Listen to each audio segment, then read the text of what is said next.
Warahmatullahi wabarakatuh. Di sini saya akan menjelaskan tentang konsep dan teori uang dalam perspektif Islam. Yang pertama itu ada pengertian dan sejarah uang.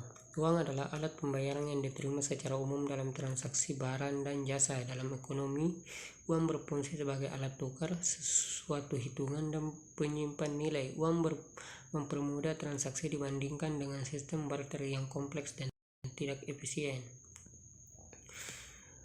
Adapun sejarah uang yaitu dimulai awalnya manusia melakukan barter untuk memenuhi kebutuhan, tetapi sistem ini memiliki banyak kendala seperti kesulitan menemukan orang yang ingin bertukar barang yang diinginkan. Kemudian munculnya uang logam sekitar 1000 sebelum Masehi di Tiongkok yang terbuat dari logam berharga seperti emas dan perak, memberikan kemudahan dalam transaksi.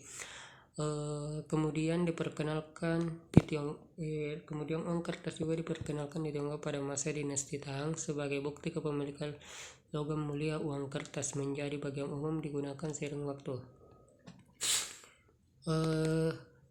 Yang kedua itu kriteria dan fungsi uang. Adapun kriterianya itu acceptability, yaitu diterima oleh masyarakat sebagai alat tukar. Yang kedua durability atau tahan lama dan tidak mudah rusak. Yang ketiga stabilitas, yaitu memiliki nilai yang stabil.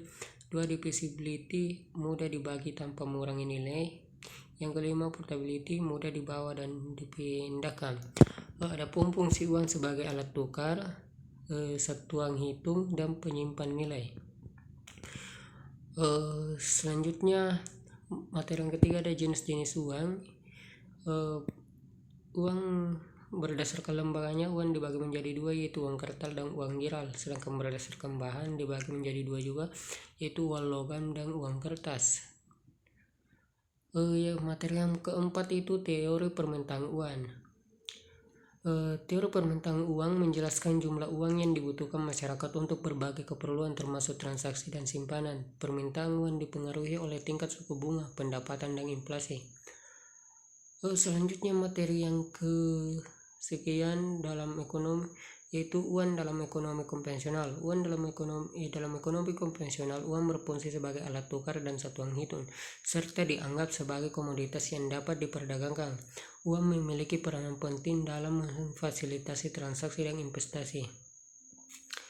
Materi selanjutnya itu uang dalam ekonomi Islam.